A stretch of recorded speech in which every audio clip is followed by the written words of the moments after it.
નમસ્કાર મિત્રો, લોકસંવાદ YouTube Gujarati channel પર આપનું હાર્દિક સ્વાગત છે।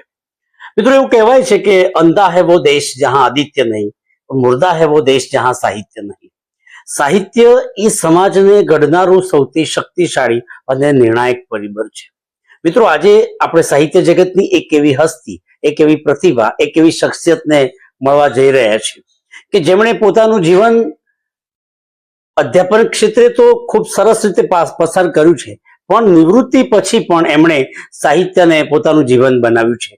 જી હા મિત્રો, જેનું નામ છે પ્રેમજી પટેલ। ડોક્ટર પ્રેમજી પટેલના એ હુલામણા નામે ઓળખાય છે અને સાહિત્ય ક્ષેત્રે ખૂબ સારું કામ એમણે કર્યું છે। નમસ્કાર સાહેબ, આપનું સ્વાગત છે।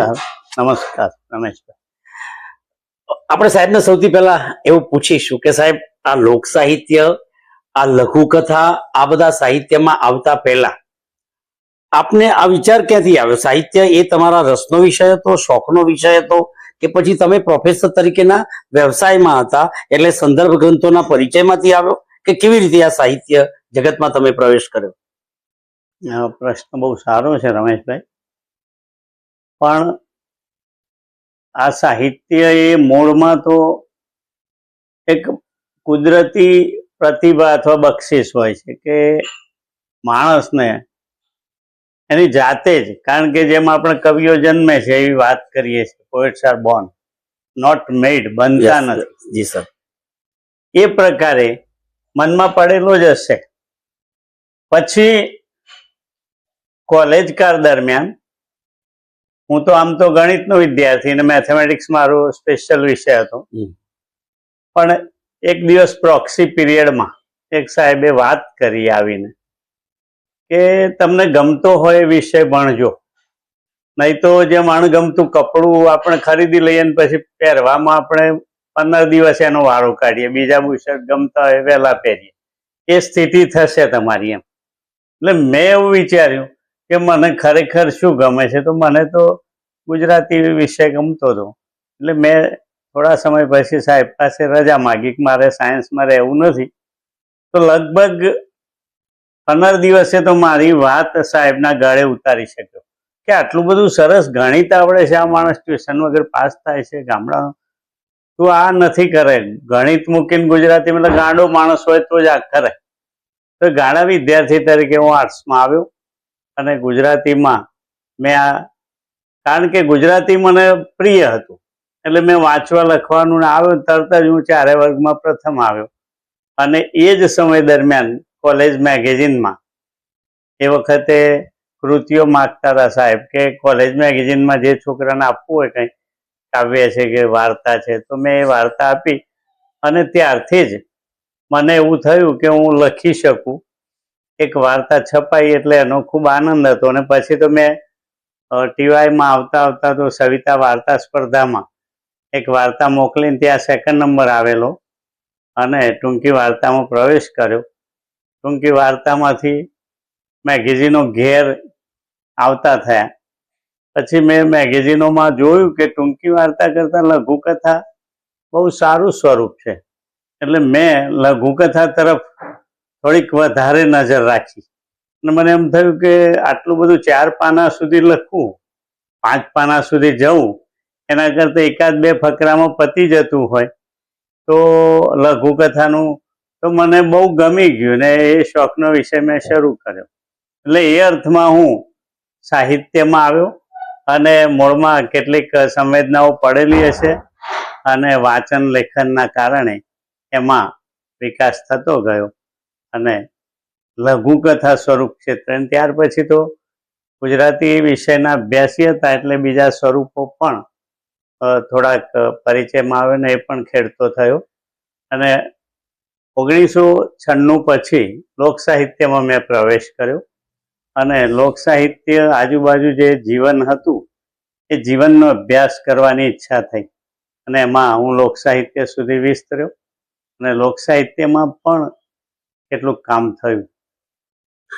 લોક સાહિત્ય અને લઘુકથા સાહિત્ય સાહેબ, એમાં એવા કયા લક્ષણો છે કે જે પ્રજાને સીધા સંબંધિત હોય અને જ્યારે આપણે લઘુકથા મૂકીએ છીએ કોઈ પણ મેગેઝિનમાં, કોઈ પુસ્તકમાં, તો તરત વાંચે છે, તો એવી કઈ બાબત છે કે જેને વાંચવા માટે આકર્ષિત કરે છે?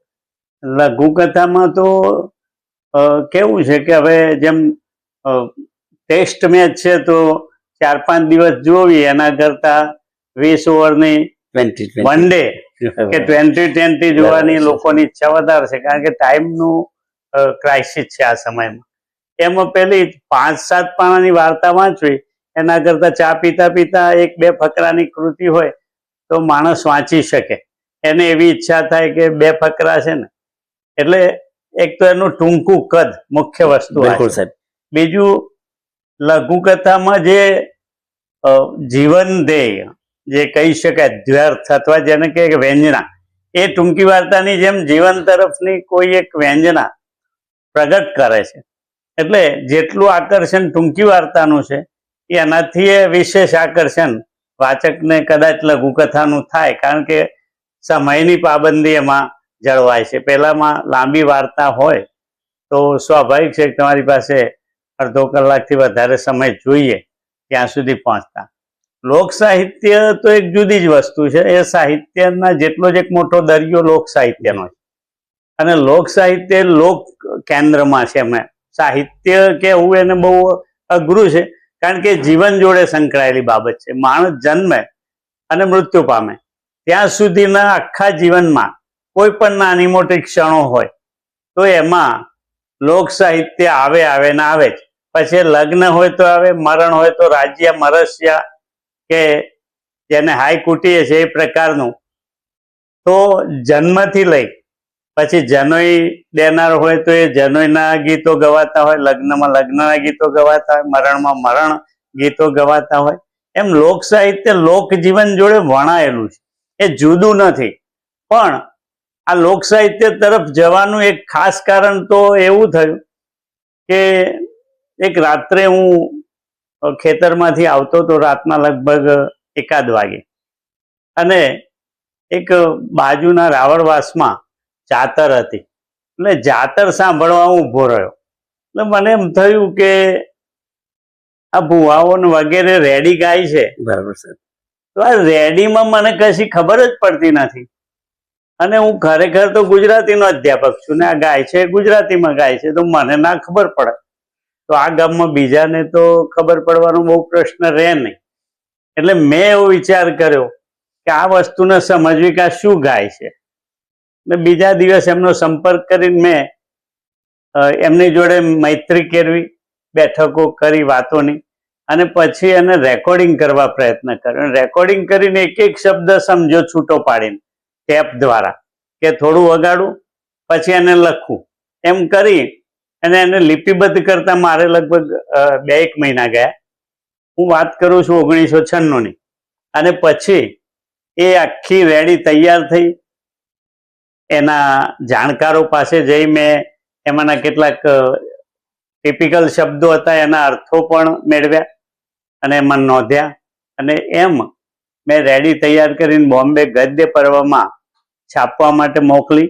તો કાનજીભાઈનો ઘર ચાટ્યો કહી શકીએ એવો પત્ર આવે કે ખૂબ સારું કામ થયું છે અને તું આ દિશામાં આગળ વધ, કારણ કે તારી પાસે બરાબર ગ્રીપ છે આ સમજવાની, અને તે મહેનત એ કરી છે. તો હવે જે સ્વરૂપો તને ગમતા હોય, પણ લોક સાહિત્યમાં જે જીવંત સ્વરૂપો હતા એ વિશે મેં કામ કરવાનું શરૂ કર્યું. ને પછી તો શોધતો ગયો કે કઈ કૃતિઓ આજુબાજુ ગવાય છે, વાગે છે. લોકગીતો અને લોકવાર્તાઓ લોકપ્રિય સ્વરૂપો છે લોક સાહિત્યના, પણ એમાં કામ ખૂબ થયેલું છે. બાકીના સ્વરૂપો જેને કહીએ એનું કામ ઓછું થયેલું હતું. એટલે એ દિશામાં પહેલું મન મેં વાળ્યું અને ટેપિંગ કરવા માંડ્યું અને ફિલ્ડ વર્ક કરી અને મેં 1998માં 14 લોક એવું પહેલું પુસ્તક કર્યું, જે પછી સૌરાષ્ટ્ર યુનિવર્સિટીમાં અભ્યાસક્રમમાં અને ગુજરાતી લોક સાહિત્ય વિભાગનું પ્રથમ પારિતોષિક પણ જીતી લાવ્યું. આપનું પુસ્તક ત્યાં અભ્યાસક્રમમાં પણ છે?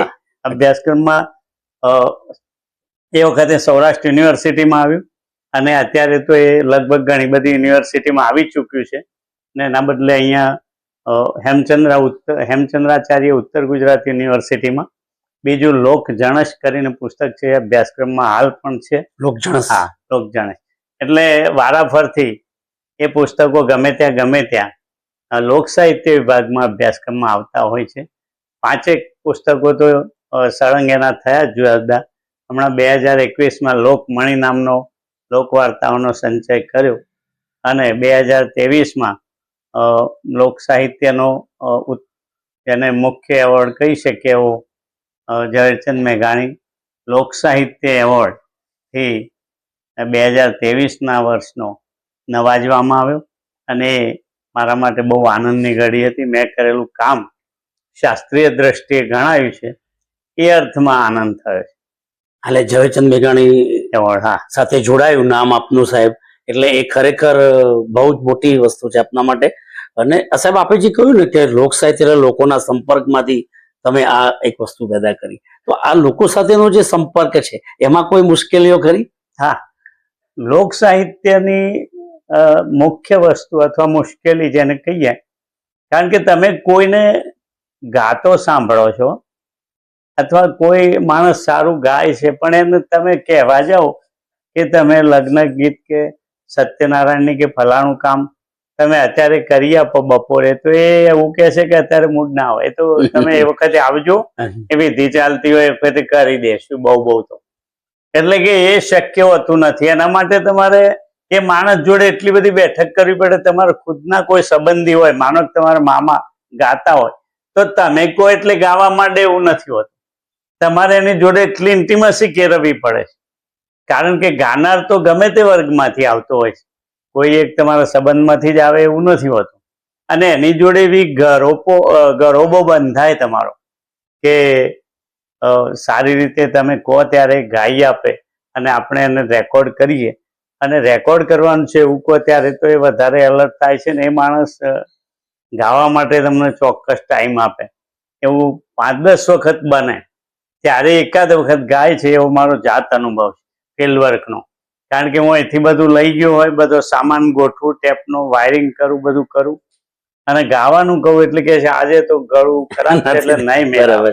તો આપણે કશું જ બન્યું નથી, સારું બન્યું છે એમ માનીને આપણે ધક્કો પડે છે એ વાત તો મોઢે લાવવાની જ નહીં. ચાલો આજે આપણે બીજું કંઈક કરીએ, ચા પાણી કરીએ, પછી તમે બીજો ટાઈમ આપજો. એમ આપણે કશું બન્યું જ નથી.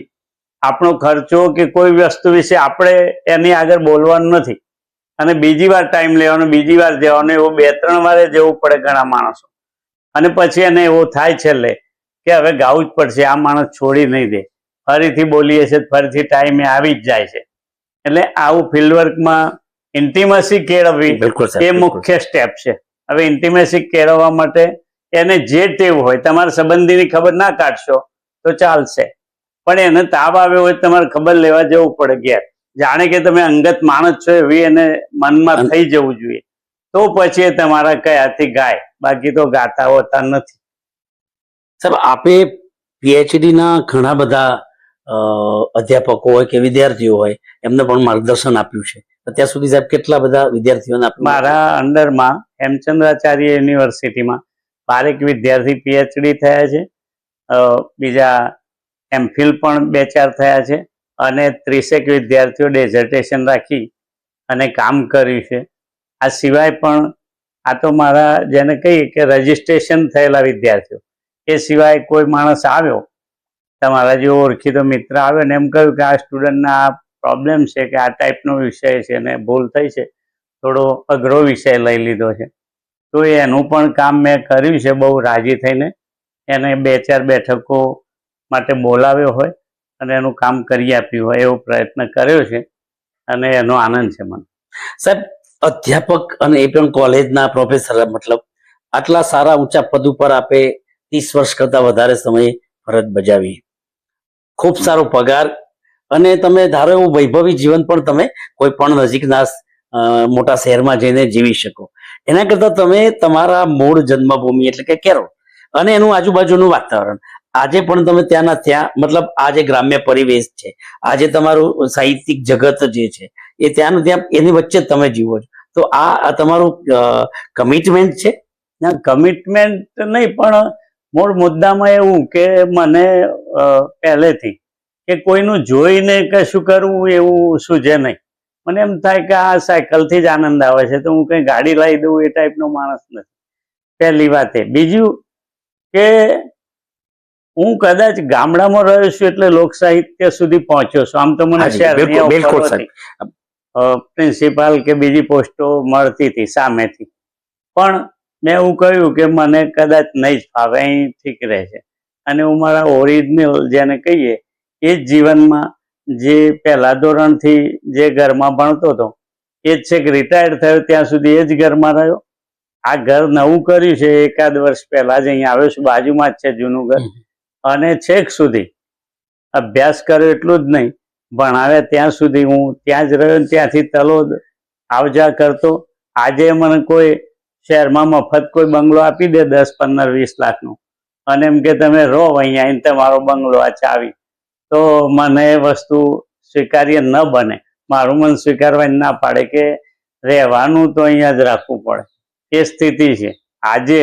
અથવા મારે રહેવું હોય તો બહુ ફરજિયાત હોય ત્યારે જ હું નાઇટ હોલ સિટીમાં ગાળતો હોઉં, નહીં તો મને અહીંયા આવી જવું એટલે હું જાણે કે સ્વર્ગમાં આવી ગયો એવું લાગ્યા કરે છે. આજે એ સ્થિતિ છે. સાહેબ, આપ સાહિત્ય વર્તુળો સાથે જોડાયેલા છો, સાહિત્ય જગત સાથે જોડાયેલા છો, નિવૃત્ત જીવન જીવી રહ્યા છો. આ બધા અનુભવના આધારે તમારે એવું કહેવું હોય કે નવા સર્જકો માટે ના. કે ભાઈ આ આટલી બાબતો એવી છે કે એક સર્જકે ખૂબ ચોકસાઈપૂર્વક, કાળજીપૂર્વક એના જીવનમાં સંગ્રહિત કરવી છે, તો આપના શબ્દોમાં?